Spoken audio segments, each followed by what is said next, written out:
In diesem Video zeigen wir Ihnen, wie Sie räumliche Informationen in Cadenza analysieren.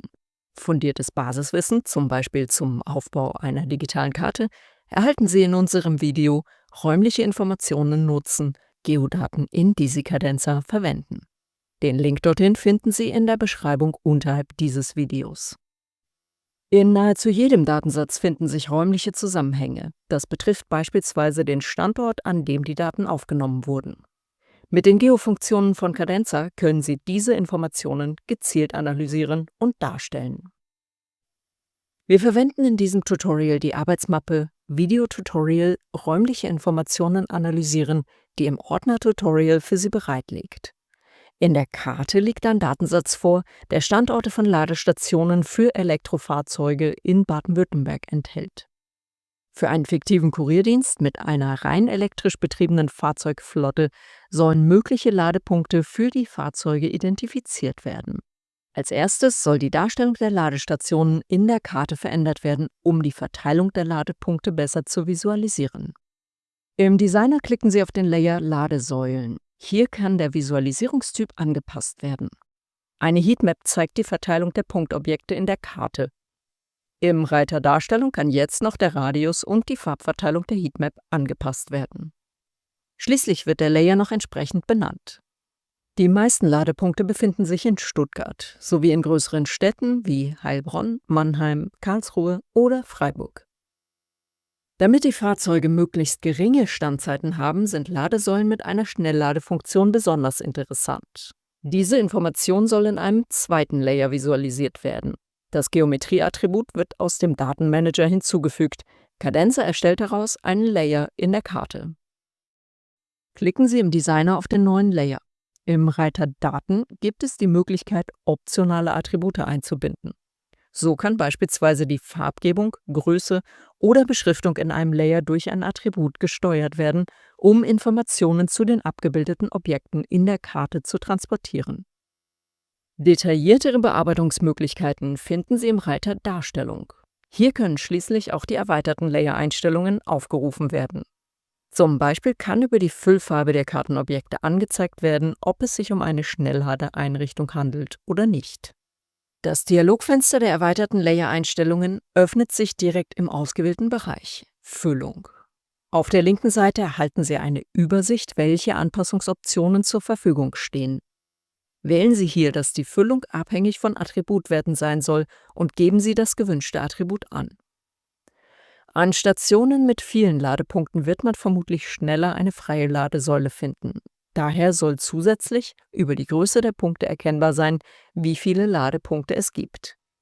Klicken Sie auf Größe und geben Sie an, dass diese abhängig von Attributwerten dargestellt werden soll. Als Attribut wird die Anzahl der Ladepunkte genutzt. Die Verteilung der Werte kann unterschiedlich eingerichtet werden. Den größten Handlungsspielraum haben Sie mit der Einteilung nach benutzerdefinierten Intervallen. In diesem Beispiel sind 2 Klassen eingerichtet: Ladestationen mit 1 bis 2 Ladepunkten und Ladestationen, die mehr als 2 Ladepunkte anbieten. In der Vorschau auf der rechten Seite können Sie die Darstellung prüfen. Klicken Sie anschließend auf Übernehmen. Auch dieser Layer wird passend benannt. Die Layer liegen in der Karte übereinander und verdecken dadurch wichtige Informationen. Um dies zu vermeiden, kann eine Layergruppe eingerichtet werden. Dazu wird im Dialogfenster Layer hinzufügen ein neuer Gruppenlayer erstellt. Der Gruppenlayer bekommt einen passenden Namen. Außerdem definieren wir eine Umschaltgruppe, damit immer nur ein Layer angezeigt wird. Über ihr jeweiliges 3-Punkte-Menü werden die Layer noch in die Gruppe verschoben. Im Designer können Sie jetzt per Klick auswählen, welcher Layer angezeigt wird. So behalten Sie die volle Übersicht über Ihre Daten. Die Anzeige der Layer kann übrigens auch über die Kartenlegende gesteuert werden. Zur Anpassung der Anzeige der Legende klicken Sie im Designer auf den Reiter Darstellung und öffnen Sie dort die Option Layout. Hier können Sie entscheiden, ob die Kartenlegende angezeigt werden soll und an welcher Stelle sie dargestellt wird. Alternativ können Sie in jedem Layer den sichtbaren Maßstabsbereich festlegen. Beim Zoomen in der Karte wird dann, je nach Kartenmaßstab, automatisch der gewünschte Layer dargestellt. Als zusätzliche Information für die FahrerInnen soll jede Ladestation in der Karte anzeigen, wo sie zu finden ist. Dazu wird ein Map-Tipp auf den Punktgeometrien eingerichtet, der das Attribut Adresse enthält. In einem Mouse-Over-Effekt wird jetzt die jeweilige Anschrift der Ladestation angezeigt. Wenn Sie ausführlichere Informationen zu den einzelnen Standorten einsehen möchten, dann erstellen Sie eine Tabelle mit den entsprechenden Attributen in Ergänzung zur Karte. Die beiden Datensichten interagieren. Nach einer Filterung in der Karte wird auch die Tabelle auf die ausgewählten Objekte angepasst. Entscheidend ist aber auch, dass nur bestimmte Ladestationen angefahren werden sollen, da hier günstige Konditionen mit den Betreiberfirmen verhandelt wurden. Über den Analysekontext kann ganz einfach auf die gewünschten Betreiber gefiltert werden. Die Daten in der Karte werden auf die Auswahl angepasst. Für eine Lieferung von Karlsruhe nach Konstanz sollen jetzt eine Route definiert und mögliche Ladepunkte entlang der Strecke identifiziert werden. Aus der Werkzeugleiste wird der Routenplaner aufgerufen. Start- und Endpunkt der Strecke können per Klick in der Karte ausgewählt werden. Alternativ geben Sie eine Adresse oder Koordinate über den Dialog auf der rechten Seite an. Cadenza berechnet die Route, sobald 2 Punkte vorliegen und zeigt eine Vorschau an. Neben der Möglichkeit, das entsprechende Fortbewegungsmittel zu wählen, können weitere Optionen eingestellt werden, beispielsweise um bestimmte Straßen oder Bereiche zu meiden. Die Route kann anschließend der Karte hinzugefügt und dabei passend benannt werden.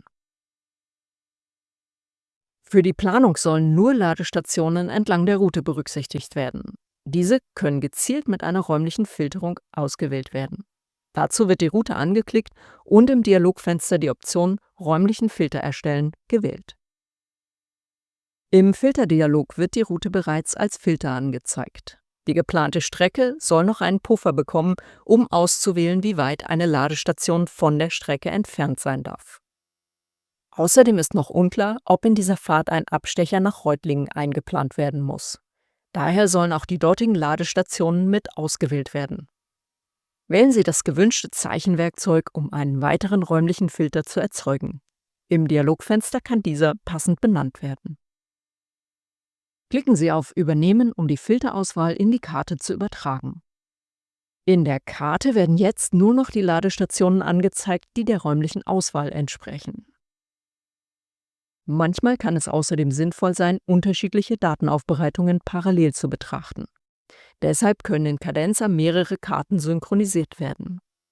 Klicken Sie auf eine der beiden Kartensichten und im Designer in den allgemeinen Einstellungen auf Darstellung und Synchronisation. Wählen Sie im Dialogfenster unter Synchronisation die zweite Karte aus und entscheiden Sie, ob über den Kartenausschnitt oder den Anzeigemaßstab synchronisiert werden soll. Sobald in einer der gekoppelten Karten gezoomt oder der Kartenausschnitt verschoben wird, passt sich die andere Darstellung automatisch an. Egal, ob Sie für eine Fahrzeugflotte planen, Standorte von Messstationen überwachen oder eine andere räumliche Fragestellung haben, Cadenza unterstützt Sie bei der passgenauen Auswertung und Aufbereitung Ihrer Daten. Und wenn Sie aus Adressinformationen Koordinaten erstellen möchten, dann empfehlen wir Ihnen unser Video Geokodierung im Self-Service – Adressdaten in Koordinaten umwandeln.